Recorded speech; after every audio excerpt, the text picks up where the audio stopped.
আমরা সাংবাদিক সমাজ, আমাদের কাজ সংবাদ সংগ্রহ করা, সংবাদ পরিবেশন করা। তো আমাদের কাজ রাজপথে দাঁড়ানো নয়। আজকে আমরা রাজপথে অনেক ভারাক্রান্ত হৃদয় নিয়ে দাঁড়িয়েছি। বাংলাদেশের মূলধারার একটি জাতীয় দৈনিক চানাচুর বিস্কুট কোম্পানির নেই রাতারাতি অফ হয়ে যাওয়া ডিক্লারেশন বাতিল করা, এটি কোনোভাবেই কাম্য নয়। দৈনিক যায় যায় দিন শুধু একটি নাম নয়, দৈনিক যায় যায় দিন একটি ইতিহাস। দৈনিক যায় যায় দিন ইতিহাসের অংশ। এরশাদ বিরোধী আন্দোলন থেকে শুরু করে বাংলাদেশের প্রতিটি মুহূর্তে বস্তুনিষ্ঠ সংবাদের মাধ্যমে দৈনিক যায় যায় দিন দেশ ও জনতার কল্যাণে ব্যাপকভাবে ভূমিকা রেখে চলেছে।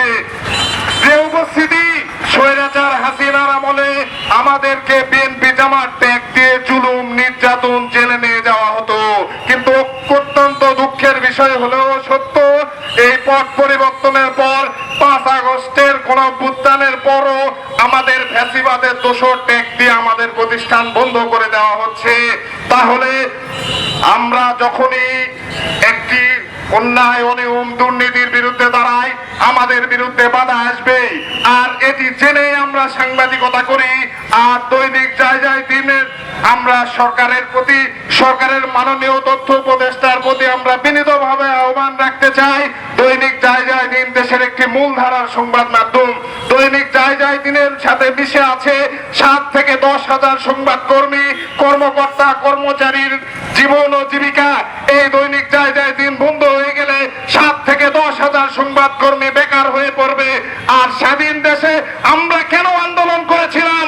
আমরা আন্দোলন করেছিলাম মত প্রকাশের স্বাধীনতার জন্য, আমরা আন্দোলন করেছিলাম লেখালেখির স্বাধীনতার জন্য, কিন্তু তার বিনিময়ে আমরা কি পেলাম? বাংলাদেশের একটি প্রতিষ্ঠিত পত্রিকা 1984 সাল থেকে এর প্রকাশনা অব্যাহত রয়েছে। 5 আগস্ট গণঅভ্যুত্থানের পর থেকে একটি চক্র তেজগাঁও শিল্পাঞ্চলে যায় যায় দিনের প্রধান কার্যালয় অবৈধভাবে অস্ত্রের মুখে দখল করে নেয়। এরপর সেখানে দৈনিক যায় যায় দিন পত্রিকার মূল লোগোর সাথে প্রতিদিন শব্দ যোগ করে দেশের একজন কথিতদশা সাংবাদিক জনাব শফিক রহমান অবৈধভাবে একটি পত্রিকা প্রকাশ করতে থাকেন। এরপর আমাদের অফিস যখন তেজগাঁও শিল্পাঞ্চলে আমাদের প্রধান কার্যালয় যখন দখল হয়ে যায়, আমরা তখন কারওয়ান বাজারে এসআরসি ভবন থেকে আমরা যায় যায় দিনের প্রকাশনা শুরু করি। এই বিষয়টি পত্রিকার কর্তৃপক্ষ হচ্ছে সংশ্লিষ্ট জেলার জেলা প্রশাসক। বিষয়টি আমরা একাধিকবার প্রেস বদলের সময় আমরা ঢাকার জেলা প্রশাসককে আইনানুগ প্রক্রিয়াতে আমরা জানিয়েছি। যেই সাংবাদিক আপনার উন্নয়ন প্রচার করে, যেই সাংবাদিক আপনার প্রশাসনের অসঙ্গতি উল্লেখ করে তুলে ধরে, যেই সাংবাদিক যারা আপনার প্রশাসনকে অকার্যকর করার জন্য কাজ করে, তাদের বিরুদ্ধে কাজ করে, যেই সাংবাদিক প্রতিনিয়ত আপনার প্রশাসনকে সহযোগিতা করে, সেই সাংবাদিককে আজকে রাস্তায় নামতে হয়েছে। এই ছি শব্দটি প্রযোজ্য ছিল ফাঁসিবাদীদের জন্য, কারণ ফাঁসিবাদের আমলে একের পর এক টিভি চ্যানেল বন্ধ করে দেওয়া হয়েছে, একের পর এক সংবাদপত্র বন্ধ করে দেওয়া হয়েছে, একের পর এক সাংবাদিক সম্পাদককে কারাগারে নেওয়া হয়েছে, মিথ্যা মামলা দেওয়া হয়েছে, বিদেশে ফেলে দেওয়া হয়েছে। সংগ্রামী সাথী ও বন্ধুরা, আজকে যদি আপনিও একই পথে হাঁটেন, তাহলে আপনাকে আমরা কি বলবো? আমরা কি সংস্কারপন্থী বলবো? পরিবারের উদ্যোগে আয়োজন করা হয়েছে আজকের এই গুরুত্বপূর্ণ মানববন্ধন কর্মসূচি। আজকের এই মানববন্ধন কর্মসূচিতে সভাপতিত্ব করার জন্য আহ্বান জানাচ্ছি মধুপুর এই মুহূর্তে সবচেয়ে জনপ্রিয় অনলাইন মধুপুর দর্পণের আমরা দাঁড়িয়েছি। এ পর্যায়ে আজকে প্রথমেই স্বাগত বক্তব্য রাখার জন্য আহ্বান জানাচ্ছি দৈনিক বিভিন্ন সংবাদপত্র সংবাদ উঠে এসেছে দৈনিক যায় দিন পত্রিকায়, সেই অত্যন্ত বাংলাদেশ আবার নতুন করে স্বপ্ন দেখতে শুরু করলো। ঠিক সেই সময় হঠাৎ করে একটি সাধারণ মানুষের কথা বলে, উন্নয়নের কথা বলে, করে। আমরা দেখেছি কদিন আগে আমরা ভাষা দিবস, একটি স্তম্ভকে যদি আপনি কেটে ফেলেন তাহলে সে রাষ্ট্র কার্যকর হতে পারে না কখনোই।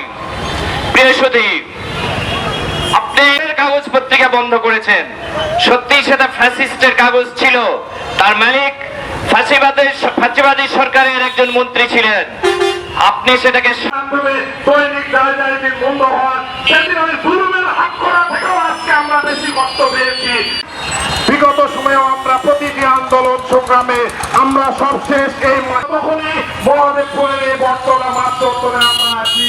আপনাদের অসংখ্য, আপনাদের অগণিত ভালোবাসা আমাদের মুগ্ধ করে। শুধু আজকেই নয়, সত্য সংবাদ লিখতে পারে। প্রিয় সাংবাদিক ভাই ও বোনেরা, প্রিয় উপস্থিতি, আপনারা বিগত 15 বছর ফ্যাসিবাদী শাসন দেখেছেন। আমি উত্তরাণী সুমন ফ্যাসিবাদী শাসন আমলে এমপি মন্ত্রী সহ বিভিন্ন জনের বিরুদ্ধে, ফ্যাসিবাদের বিরুদ্ধে হাজার হাজার কোটি টাকার কেলেঙ্কারির সহ ও জায়গায় দিনের ডিক্লারেশন ফিরিয়ে দেওয়ার দাবি জানাচ্ছি। তথ্য উপদেষ্টার দুটি অবিচ্ছেদ্য অংশ।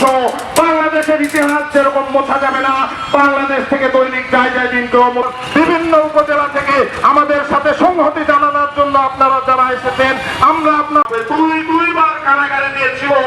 আমি কারাগারে যখন নেই তখনও সে কষ্ট পাইনি। সেই বিচার না হতে হতেই আবারও নতুন করে বাংলাদেশে যখন স্বাধীনতা আসলো, সাংবাদিক সমাজ, আপনারা জানেন সাগররুনি যখন হত্যা হয়, তারপরে কিন্তু মহাদেবপুরের সাংবাদিক সমাজ এর নেপথ্যে কি কারণ রয়েছে, আসলের কারণ কি, সেটি আজকে খুঁজে বের করা কর্মসূচি পালিত হচ্ছে।